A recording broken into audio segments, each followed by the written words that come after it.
Georgia Secretary of State Brad Raffensperger has appealed a federal ruling that would extend the deadline for absentee ballots to be received. Joe Hinkie has more on how other Republican leaders are showing their support for the appeal. The federal court ruling in late August announced that Georgia absentee ballots could be received and still counted up to 3 days after Election Day, as long as they were postmarked by Election Day.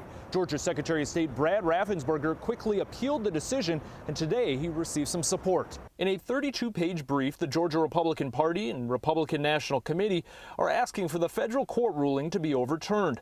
The ruling was in response to a lawsuit from the New Georgia Project, which sought to change absentee ballot deadlines due to the increased response for such ballots during the COVID-19 pandemic. While neither the original lawsuit nor the brief filed today estimate how many votes could be impacted, in the brief, Republicans claim the New Georgia Project only named counties with traditionally higher support for Democratic candidates.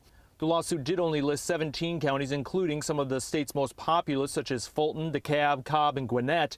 The brief filed today states if the federal ruling is not overturned, absentee ballots received after Election Day would be accepted in those counties but rejected in the state's 142 other counties.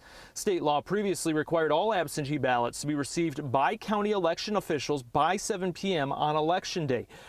The Republican written brief filed today supporting Raffensperger's appeal, though, states with the ability to request an absentee ballot up to 180 days before an election, receive the ballot up to 49 days before Election Day, and then have multiple ways to return it from mail to drop box and hand delivery means Georgia voters have more than ample opportunity to vote. 11alive.com/vote is where you will find everything you need to prepare for Election Day. That's from important dates to information on applying to be a poll worker. Again, that is all on 11alive.com/vote and inside our 11 Alive app. Well, we were